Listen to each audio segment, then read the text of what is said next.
ತನ್ನ ಮಗಳ ಸುಖನ ಬಯಸದೇ ಇರೋ ಜಗತ್ತಿನ ಮೊದಲನೇ ಅಪ್ಪ ಸತಿ. ನೀನು ಶಿವನ ಜೊತೆ ಯಾವಾಗ್ಲೂ ಸುಖವಾಗಿರ್ಬಾರ್ದು, ಯಾವಾಗ್ಲೂ. ಸೇಡು ಅನ್ನೋದು ಮನುಷ್ಯನ್ನ ಎಷ್ಟು ಕ್ರೂರ ಮಾಡುತ್ತೆ ಅನ್ನೋದಕ್ಕೆ ಪ್ರಜಾಪತಿ ದಕ್ಷನೇ ಉದಾಹರಣೆ ಆಗಿದ್ರು. ಅವರು ಸತಿಗೆ ಕೇವಲ ದುಃಖ ಬಯಸಿದ್ ಮಾತ್ರ ಅಲ್ಲದೆ ಅವರು ಅವಳ ಮನಸ್ಸಲ್ಲಿ ಸಂದೇಹದ ಬೀಜನೂ ಬಿತ್ತಿದ್ರು. ಪ್ರಜಾಪತಿ ದಕ್ಷ ಸತಿ ಮನಸ್ಸಲ್ಲಿ ಸಂಶಯದ ಬೀಜ ಯಾಕೆ ಬಿತ್ತಿದ್ದು? ಯಾಕಂದ್ರೆ ಸಂಶಯದ ಬೀಜದಿಂದ ಹುಟ್ಟುವಂತ ಆ ಗಿಡನೇ ಶಿವನ ಪ್ರೀತಿಲಿ ಮುಳುಗಿದ್ದಂತ ಸತಿಯ ದುಃಖದ ಜೀವನಕ್ಕೆ ಕಾರಣ ಆಗೋದಿತ್ತು. ನನಗೇನು ಅರ್ಥನೇ ಆಗ್ತಿಲ್ಲ ಗೆಳತಿ. ಮೂರ್ಖ, ನಾನ್ ನಿನ್ಗೆ ಅರ್ಥ ಮಾಡಿಸ್ತೀನಿ.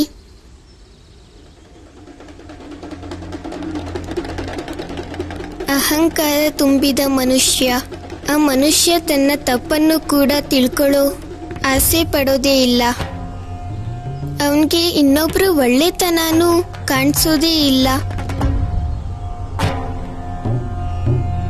ಮತ್ತೆ ಇದೇ ಆ ಪ್ರಜಾಪತಿ ದಕ್ಷನಿಗೆ ಆಗಿದ್ದು. ಮತ್ತೆ ಅವರ ಎಲ್ಲ ಜ್ಞಾನನೂ ನಿರರ್ಥಕ ಆಗೋಯ್ತು.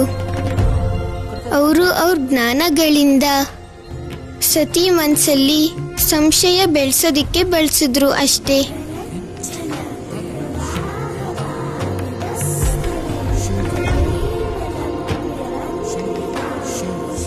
ಮತ್ತೆ ಇದೇ ಕಾರಣನೇ ಅವ್ರ ನಾಶಕ್ಕೂ ಕಾರಣ ಆಯಿತು.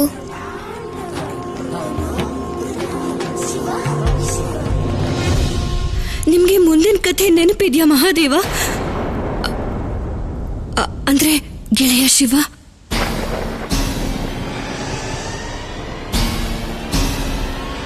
ನೀವು ನನ್ನ ಮಹಾದೇವ ಅಂತ ಯಾಕೆ ಕರೀತಾ ಇದ್ದೀರಾ?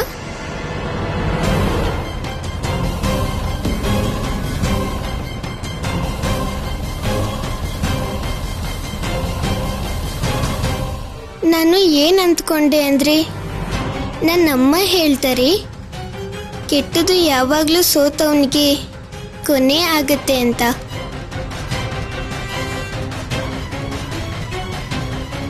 ಅದಕ್ಕೋಸ್ಕರ ನಾನು ಹಾಗೆ ಹೇಳ್ದೆ. ಕ್ಷಮಿಸಿ ಗೆಳೆಯ, ನಾನೀಗ ಮುಂದಿನ ಕಥೆಯನ್ನ ಮುಂದುವರಿಸ್ತೀನಿ.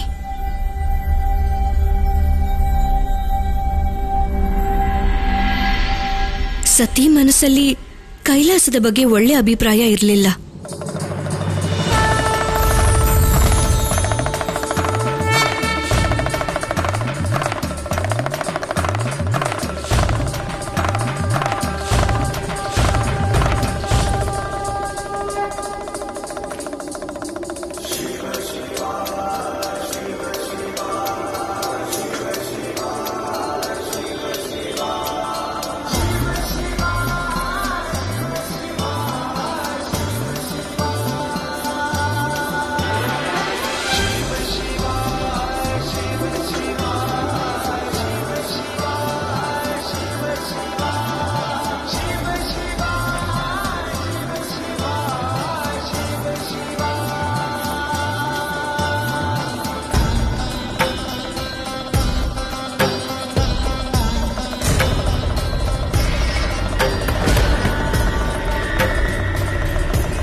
ಆದ್ರೆ ಅವತ್ತು ಯಾವಾಗ ಸ್ವಯಂ ನಾರಾಯಣನೇ ಸಾಕ್ಷಿಯಾಗಲಿಕ್ಕೆ ಬಂದ್ರು, ಆಗ ಸತಿಯ ಒಳಮನಸ್ಸಲ್ಲಿ ಏನೋ ಒಂದು ಹೊಸ ರೀತಿಯ ಆತ್ಮವಿಶ್ವಾಸ ಹುಟ್ಟಿತ್ತು. ಅವತ್ತು ಅವಳು ದೇವಿ ಸರಸ್ವತಿ, ದೇವಿ ಲಕ್ಷ್ಮಿ ಮತ್ತೆ ಎಲ್ಲಾ ದೇವತೆಗಳು ಅವರ ಸ್ವಾಗತಕ್ಕಾಗಿ ಬಂದಿದ್ದನ್ನ ನೋಡಿದ್ಮೇಲೆ ಅವಳಿಗೆ ಕೈಲಾಸದ ಮೂಲ ಸ್ವರೂಪ ಮತ್ತೆ ಅದರ ಮಹತ್ವ ಗೊತ್ತಾಯ್ತು.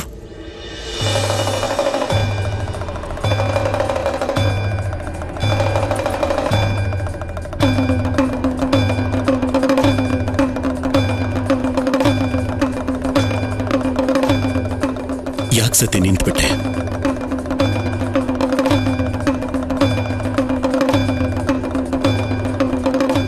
ಕ್ಷಮಿಸಿ ಶಿವ, ಆದ್ರೆ ನಮ್ಮ ಗಾಂಧರ್ವ ವಿವಾಹಕ್ಕೆ ಸಾಕ್ಷಿ ಯಾರು?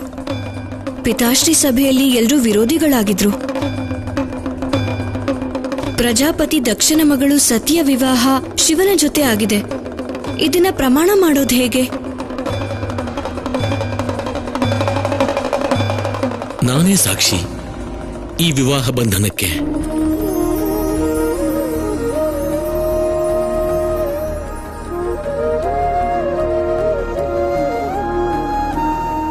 ನಾರಾಯಣ ನಾರಾಯಣ.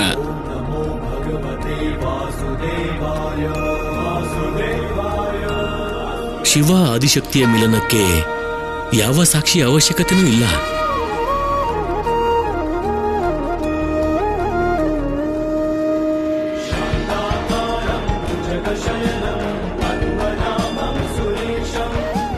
ಮಹಾದೇವ ಸ್ವಯಂಭೂ.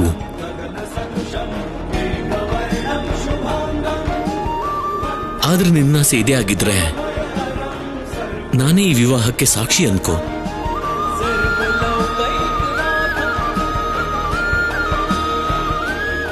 ಮತ್ತಿದ್ದಕ್ಕೆ ಸಂಪೂರ್ಣ ಮಾನ್ಯತೆ ಕೊಡ್ತೀನಿ.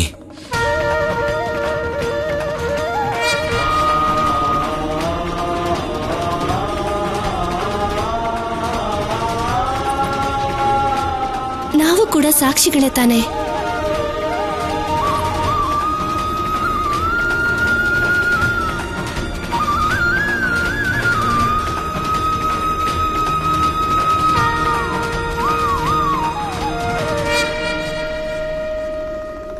ಸತಿ, ನಿನ್ನ ಇಲ್ಲಿನ ಜೀವನ ಹೊಸದಾಗಿ ಶುರುವಾಗ್ತಿದೆ. ಈಗ ಸ್ವಲ್ಪ ಕಷ್ಟ ಕೂಡ ಆಗಬಹುದು. ಆದ್ರೆ ಇನ್ ಸ್ವಲ್ಪ ದಿನಗಳಲ್ಲೇ ನಿನಗೆ ಇಲ್ಲಿನ ಬಗ್ಗೆ ಮತ್ತೆ ಕೈಲಾಸದ ಬಗ್ಗೆ ಪ್ರೀತಿ ಹುಟ್ಟುತ್ತೆ.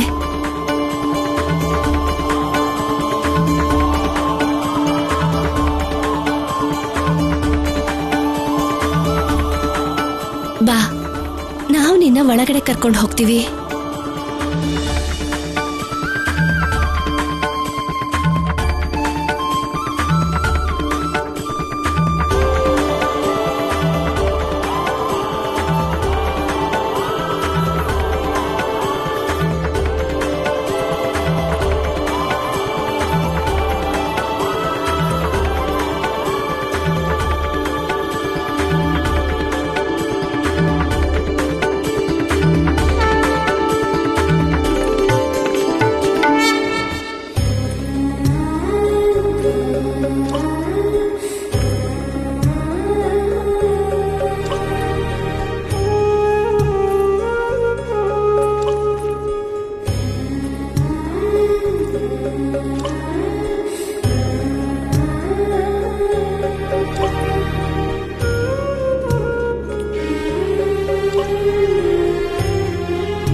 ಅರ್ಥ ಆಗತ್ತೆ ಸತಿ. ಇವತ್ತು ನಿನಗೆ ನಿನ್ನ ಅಪ್ಪ ಅಮ್ಮ ಪರಿವಾರ ಇಲ್ಲ ಅಂತ ಅನಿಸ್ತಾ ಇರ್ಬೋದು. ಆದ್ರೆ ಆಗೋದನ್ನ ಯಾರೂ ತಡೆಯೋಕ್ಕಾಗಲ್ಲ.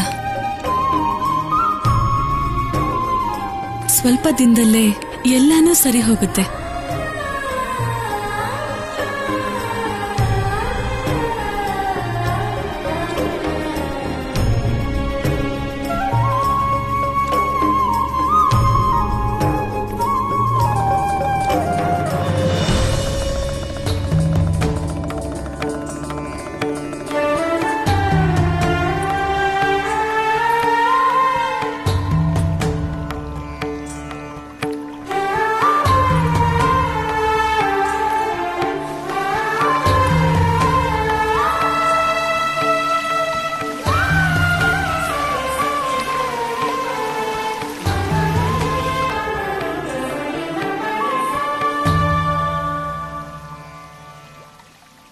ಸತಿ, ನೀನ್ ಬಂದಿದ್ರಿಂದ ಕೈಲಾಸಕ್ಕೆ ಪುನರ್ಜನ್ಮ ಸಿಕ್ಕಾಗಾಯ್ತು. ಮಹಾದೇವನನ್ನ ನಿನ್ನಿಂದ ದೂರ ಹೋಗಕ್ ಬಿಡ್ಬೇಡ. ಅವರಿಗೆ ಸಂಸಾರದ ಬಗ್ಗೆ ಹೇಳ್ಕೊಡು. ಆದ್ರೆ ಅವರು ಸನ್ಯಾಸಿ ಅಲ್ವಾ? ಬಹಳ ಸಮಯ ಒಂದೇ ಕಡೆ ಇರೋದಿಲ್ವಂತೆ. ಎಲ್ರೂ ಇದನ್ನೇ ಹೇಳ್ತಾರೆ. ಸತ್ಯನೇ ಸತಿ, ಅವರು ಸನ್ಯಾಸಿ ಆಗಿದ್ರು. ಆದ್ರೆ ಅವ್ರಿವಾಗ ನಿನ್ನ ವಿವಾಹ ಆಗಿದ್ದಾರೆ. ಗೃಹಸ್ಥ ಆಗ್ತೀನಿ ಅಂತ ಸ್ವತಃ ಅವರೇ ನಿರ್ಧಾರ ಮಾಡಿದ್ದಾರೆ. ಆದ್ರೆ ನೀನ್ ಒಂದ್ ವಿಷಯ ನೆನಪಲ್ಲಿಟ್ಕೋ, ಮಹಾದೇವ ತುಂಬಾ ಹೊತ್ತು ಧ್ಯಾನದಲ್ಲೇ ಇರ್ತಾರೆ. ನಮ್ ಸತಿಗೆ ಕಾಯೋದು ಸ್ವಲ್ಪ ಅಭ್ಯಾಸ ಆಗ್ಬೇಕು ಅಷ್ಟೇ. ಸರಿ ನಡಿ, ಈಗ ನೀನ್ ಸಂಸಾರ ಜೀವನನ ಶುರು ಮಾಡು.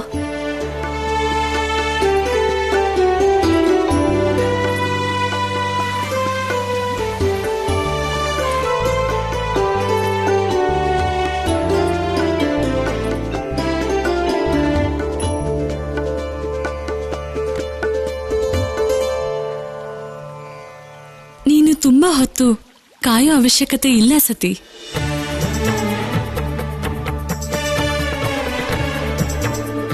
ಮಹಾದೇವ ಇನ್ನೇನ್ ಬಂದ್ಬಿಡ್ತಾರೆ.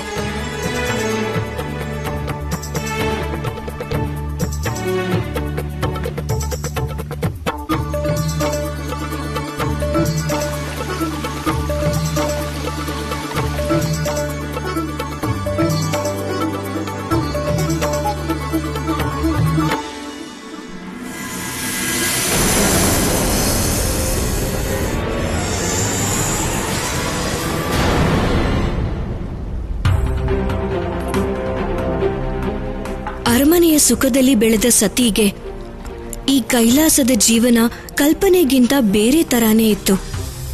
ಆದ್ರೆ ಪ್ರೀತಿಗೋಸ್ಕರ ಯಾರು ಏನ್ ಬೇಕಾದ್ರೂ ಮಾಡ್ತಾರೆ. ಅದಕ್ಕೋಸ್ಕರ ಸತಿ ಕೂಡ ಎಲ್ಲವನ್ನೂ ಮರೆತು ತನ್ನ ಶಿವನಿಗೋಸ್ಕರ ಕಾಯ್ತಾ ಕೂತಿದ್ಲು.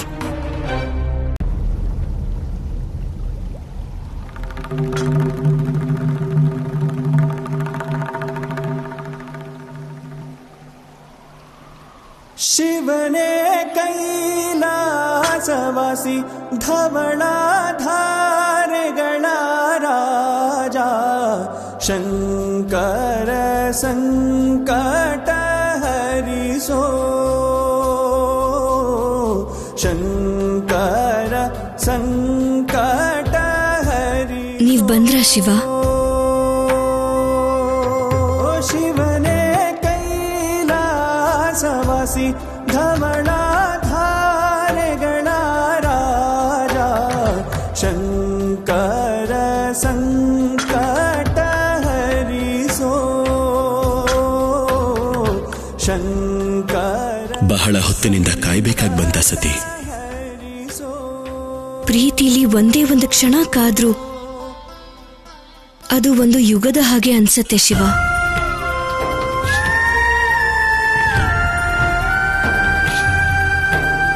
ತನ್ನ ವಿವಾಹದ ಬಗ್ಗೆ ಪ್ರತಿಯೊಂದು ಹೆಣ್ಣಿಗೂ ಕನಸಿರುತ್ತೆ. ಅದೇ ರೀತಿ ನಿನಗೂ ಇರುತ್ತಲ್ವಾ?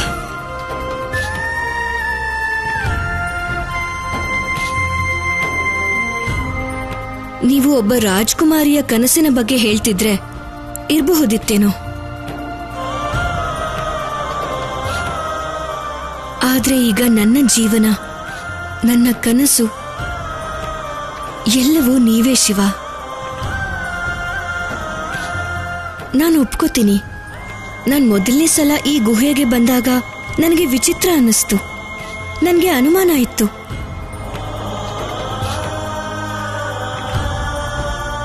ಆದ್ರೆ ನಿಮ್ಮ ಜೊತೆ ಇರುವಂತ ಸುಖದ ಕಲ್ಪನೆನೇ ಆ ನನ್ನ ಯೋಚನೆಗಳನ್ನ ಮತ್ತೆ ಅನುಮಾನನ ತಡೆದ್ಬಿಡ್ತು.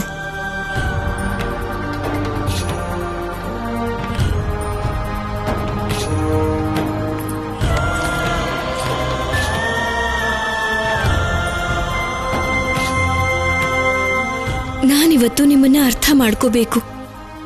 ನಾನು ನನ್ನ ಶಿವನ ಬಗ್ಗೆ ತಿಳ್ಕೋಬೇಕು. ಇನ್ನೊಬ್ಬರನ್ನ ಅರ್ಥ ಮಾಡ್ಕೊಳ್ಳೋಕ್ಕೂ ಮೊದಲು ತಮ್ಮನ್ನ ಅರ್ಥ ಮಾಡ್ಕೊಳ್ಳೋದು ಅನಿವಾರ್ಯ.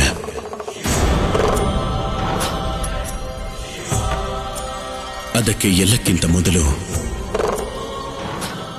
ನಿನ್ನನ್ನ ನೀನು ಅರ್ಥ ಮಾಡ್ಕೋಬೇಕು. ಆಗ್ಲೇ ನನ್ನನ್ನು ಅರ್ಥ ಮಾಡ್ಕೊಳ್ಳೋಕ್ ಸಾಧ್ಯ, ನಿನ್ನ ಶಿವನನ್ನ ಅರ್ಥ ಮಾಡ್ಕೊಳ್ಳೋಕ್ ಸಾಧ್ಯ.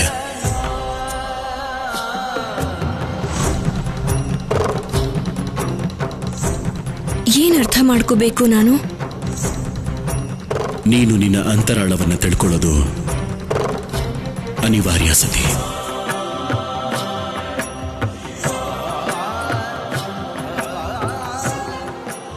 ನನ್ನ ಅಂತರಾಳನ ತಿಳ್ಕೋಬೇಕಾ?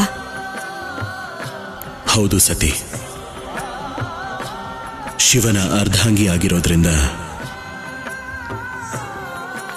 ನಿನಗೆ ಇನ್ನೊಂದು ಜವಾಬ್ದಾರಿ ಇದೆ. ನೀನು ಆದಿಶಕ್ತಿ. ನಾಳೆ ನಿನಗೆ ಆದಿಶಕ್ತಿಯ ಮಹಾವಿದ್ಯೆಗಳ ಬಗ್ಗೆ ಪರಿಚಯ ಆಗತ್ತೆ. ಆ ವಿದ್ಯೆಗಳಿಲ್ಲದೆ ನೀನು ಅಪೂರ್ಣ.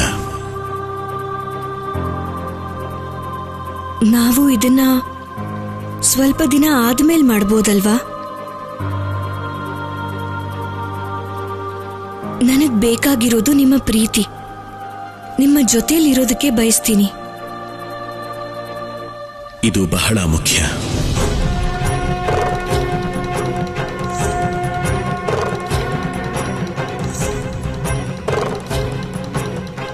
ನೀನೀಗ ವಿಶ್ರಾಂತಿ ತಗೋ.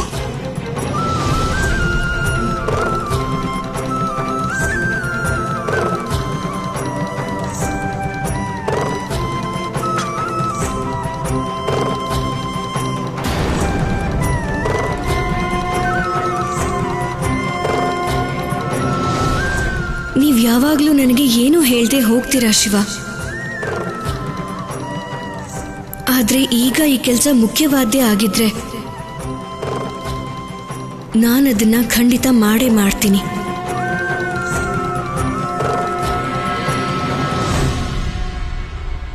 ಸತಿ ಕೈಲಾಸಕ್ಕೆ ಹೋದ್ಮೇಲೆ ಏನಾಯ್ತು? ಸತಿಗೆ ಶಿವ ರಹಸ್ಯಮಯವಾಗಿ ಇದ್ರು. ಕೈಲಾಸದ ಜನ, ಗಣ, ಪ್ರೇತ ಎಲ್ಲವೂ ಹೊಸದಾಗಿತ್ತು. ಶಿವನ ಮನಸ್ಸಲ್ಲಿ ಸತಿಗೆ ಪೂರ್ಣತ್ವ ಕೊಡೋ ಆಸೆ ಇತ್ತು.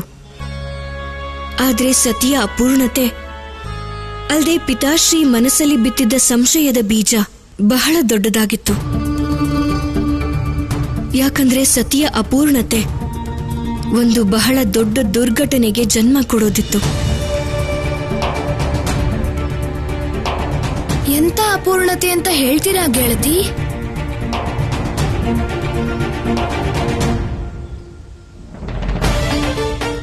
ಆ ಅಪೂರ್ಣತೆ ಏನು ಅಂತ ನಾನು ಇವತ್ತಿನವರೆಗೂ ಅರ್ಥ ಮಾಡ್ಕೊಳ್ಳೋದಕ್ಕಾಗಿಲ್ಲ.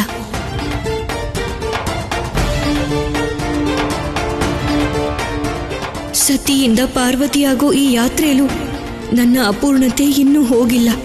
ಅದಕ್ಕೆ ಮಹಾದೇವ ನನ್ನನ್ನ ಬಿಟ್ಟು ಹೋಗಿದ್ದು.